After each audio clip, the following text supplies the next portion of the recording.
Road drainage వ్యవస్థ అస్తవ్యస్తంగా ఉంది, మాకు మరుగుదొడ్లు లేవు. ఇవే ప్రధానంగా చెప్పారు. అయితే మనం ఈ సంవత్సర కాలంలో ఎన్ని గ్రామాలకి ఈ డ్రైనేజీ వ్యవస్థలో పారిశుద్ధ్యం అందించాం ఈ సంవత్సరంలో?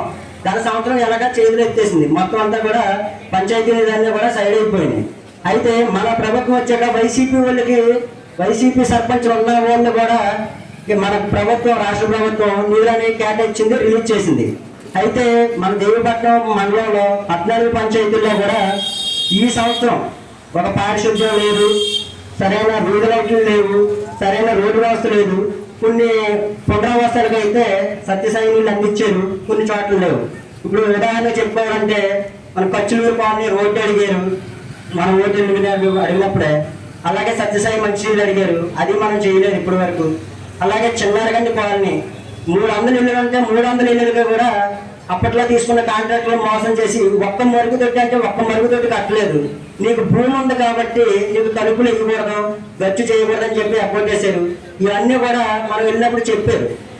అయితే మనం ప్రధానంగా తెలియాల్సింది ఏంటంటే, ఇక్కడ ఉన్న టీడీపీ సీనియర్ నాయకులు, మాజీ మండల అధ్యక్షులు, జడ్పీటీసీలు, ఎంపీటీసీలు అందరూ కూడా ఒక్కసారి మనం ఆ రోజు ఎలాగైతే వెళ్ళి ఓటు అడిగామో అదే రకంగా ఒకసారి ముంపు గ్రామాలకు వెళ్ళి అసలు మీ సమస్య ఎక్కడి వరకు వచ్చింది, ఏమన్నా తాగునీరు అందించారా లేదా, డ్రైనేజీ వ్యవస్థ ఎక్కడి దాకా వచ్చింది, ఈ పరిస్థితులు ఏంటి అనేది మనం ఈ రోజు విజయోత్సవం ఎలాగైతే జరుపుకుంటున్నామో అలాగే ఆ గ్రామాలు వెళ్ళి విజిట్ చేసి మనం ఏదన్నా చేయగలిగితే ఆ రోజు నిజమైన విజయోత్సవం చేసుకునేటట్టుగా ఉంటుందని చెప్పి, మనకు మనల్ని నమ్మి ఓటేసిన ప్రతి ఒక్కళ్ళు కూడా మేము కరెక్ట్ అయిన వాళ్ళకే ఓటేసాం, మాకు మంచి జరిగింది, మాకు మంచి చేస్తున్నారు, మాకు మాట ఇచ్చారు, నగ్గిన తర్వాత మళ్ళీ మా దగ్గరకు వచ్చి మా గుమ్మంలోకి వచ్చి మమ్మల్ని అడిగారు అనే విధంగా మనం ప్రతిదీ కూడా యుద్ధ ప్రాతిపదికన సమస్యల పరిష్కారానికి మనం ముందుకెళ్ళాలని ప్రతి ఒక్కరిని కోరుకుంటూ, వేరేగా తప్పుగా ఏమన్నా మాట్లాడే